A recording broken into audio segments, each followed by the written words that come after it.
پتا کیا چلا کہ ان کا دعوی حدیث اور ان کا قرآن کو سمجھنا یہ دونوں بالکل سراسر دھوکے کا دعویٰ ہے. نہ تو یہ حدیث سمجھتے ہیں اور نہ قرآن پاک کی آیتیں سمجھتے ہیں.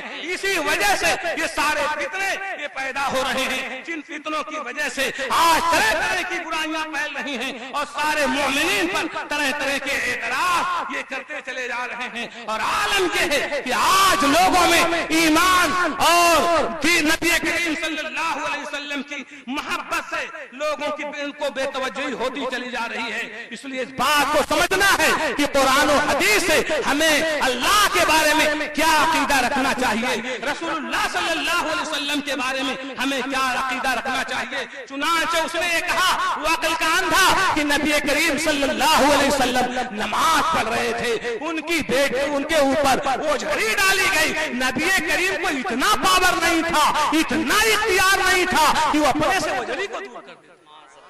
ان کی بیٹی حضرت فاطمہ آئی تو انہوں نے دور کر دیا.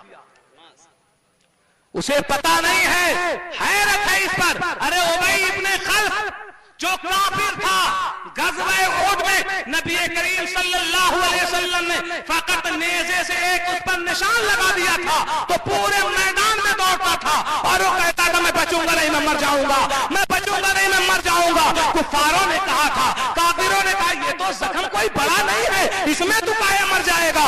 اس نے کہا تمہیں پتا نہیں ہے مجھے اس زخم کو کس نے لگایا ہے. ارے اس زخم کو محمد مصطفیٰ صلی اللہ علیہ وسلم نے لگایا ہے. میں تو سمجھ رہا ہوں اگر وہ خالی میرے اوپر پھونک دیتے تو میں کافر جو راتوں دن نبی کریم صلی اللہ علیہ وسلم کو دیکھ رہے ہیں وہ تو یہ پاور سمجھ رہے ہیں کہ سرکار نیزے کا نشان نہ لگاتے, فقط میرے اوپر پھونک دیتے تو میں مر جاتا. اور یہ عقل کا اندھا عالم کہلوا رہا ہے اور عالم یہ کہتا ہے نبی کریم کو یہ بھی پاور. میرے آقا ایک اشارہ فرماتے تو تن تباہ و تاریخ ہو جاتے, لیکن تمہیں پتا نہیں ہے آقا دو عالم رحمت للعالمین بن کر آئے تھے.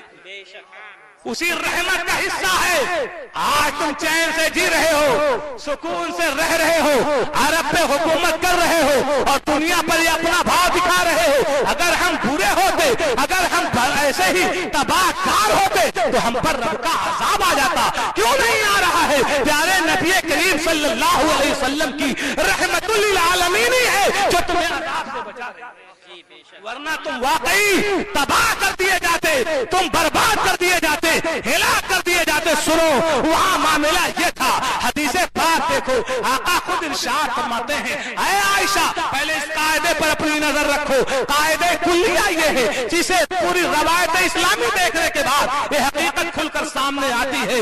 اللہ تبارک و تعالیٰ نے جسے جتنا ہی اونچا مقام دیا اس کا امتحان اتنا ہی سخت بنایا.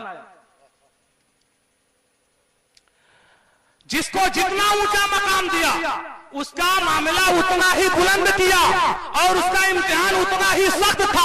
اللہ تبارک و تعالیٰ نے ہمارے نبی کریم صلی اللہ علیہ وسلم کو سارے نبیوں میں اعلیٰ و افضل کیا. تو عالم یہ ہے, آقا خود فرماتے ہیں اے عائشہ جتنا میں ستایا گیا کوئی اور نبی نہیں ستایا گیا. نبی کریم صلی اللہ علیہ وسلم جہاں وہ جھڑی رکھنے والوں کو دیکھ رہے تھے وہی وہ بھی دیکھ رہے تھے